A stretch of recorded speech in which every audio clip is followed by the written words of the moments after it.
সুপ্রিয় দর্শকবৃন্দ, আসসালামু আলাইকুম রহমতুল্লাহি ওয়া বারাকাতুহু। অবশেষে সব জল্পনা কল্পনার অবসান ঘটিয়ে নির্বাচনী তফসিল ঘোষণা করেছেন সিইসি। আজকে জাতির উদ্দেশ্যে দেওয়া ভাষণে তিনি নির্বাচনী তফসিল ঘোষণা করেন। তো এ নিয়ে দৈনিক প্রথম আলোতে একটি প্রতিবেদন প্রকাশিত হয়েছে। চলুন দেখি আমরা সেখানে বিস্তারিত কী লিখেছে।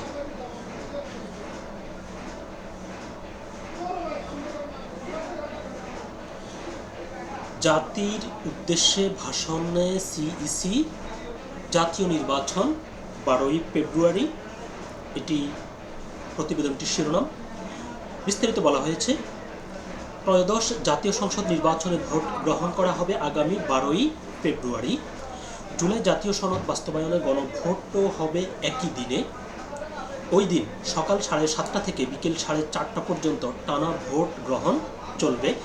আজ বৃহস্পতিবার সন্ধ্যায় জাতির উদ্দেশ্যে দেওয়া ভাষণে জাতীয় সংসদ নির্বাচনের তফসিল ঘোষণা করেন প্রধান নির্বাচন commissioner CEC M Nasir Uddin.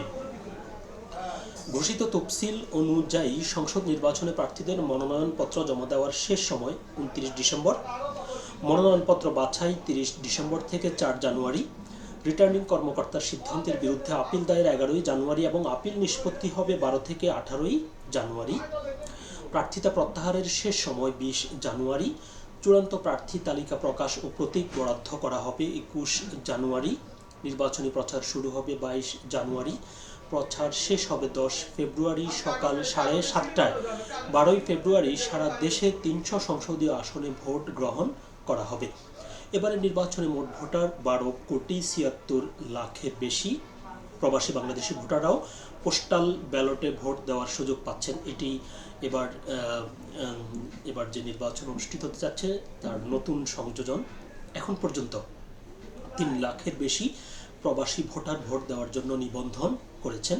ছাত্র জনতার অভ্যুত্থানের মুখে গত বছরের 5 আগস্ট আওয়ামী লীগ সরকারের পতন হয়। 8 আগস্ট অধ্যাপক মোহাম্মদ ইউনূসের নেতৃত্বে অন্তর্বর্তী সরকার শপথ নেয়। অন্তর্বর্তী সরকার দায়িত্ব নেওয়ার 16 মাসের মাথায় জাতীয় নির্বাচনের তফসিল ঘোষণা করল ইসি। তো খবরটি আরও ডিটেলস রয়েছে, তো আমি অত দূর যাচ্ছি না। মূল যে বিষয়গুলো সেগুলো মোটামুটি যা বলেছি এর মধ্যেই চলে এসেছে। তবে এখানে একটি কথা যেটি হচ্ছে যে দেশের অন্যতম বৃহৎ রাজনৈতিক দল বাংলাদেশ আওয়ামী লীগ, জাতীয় পার্টি, 14 দল সহ আওয়ামী লীগের যারা শরিক হয়েছেন তাদেরকে তারা একরকম নিষ্ক্রিয় রয়েছেন। আর আওয়ামী লীগকে তো সরকারিভাবেই তাদের কার্যক্রম নিষিদ্ধ করে রাখা হয়েছে। তবে জাতীয় পার্টির ব্যাপারে কয়েকদিন আগে প্রধান উপদেষ্টা ডক্টর মোহাম্মদ ইউনূসের প্রেস সচিব বলছিলেন যে জাতীয় পার্টি নির্বাচনে আসবে কিনা সেটি তাদের বিষয়, অর্থাৎ তাদের নিজেদের সিদ্ধান্ত। তো এটি এখনও বলা যাচ্ছে না যে কি হয়। তবে বিদেশে বিশেষ করে ভারত বারবার বলছে যে ইনক্লুসিভ নির্বাচন, অর্থাৎ তারা বলছে যে ভুলটি আওয়ামী লীগ করেছে এই ভুলটি যেন এখন যারা ক্ষমতায় রয়েছে, যারা নির্বাচন অনুষ্ঠান আয়োজন করতে যাচ্ছে তারা যেন এই ভুলটি না করে, অর্থাৎ আওয়ামী লীগ সহ বাকি যারা আছে তাদের সবাইকে নিয়ে যেন ইনক্লুসিভ একটি নির্বাচন করে। তবে ইনক্লুসিভ নির্বাচনের ব্যাপারে সরকারের পক্ষ থেকে কোনো ইতিবাচক সাড়া এখনও পর্যন্ত দেওয়া হয়নি বা প্রকাশ করেনি। পর্দার অন্তরালে কিছু হচ্ছে কিনা এটি সময়ের সাথে সাথে আরও হয়তো বোঝা যাবে। তো এ পর্যন্তই। সকলে ভালো থাকবেন, সুস্থ থাকবেন। আল্লাহ হাফেজ।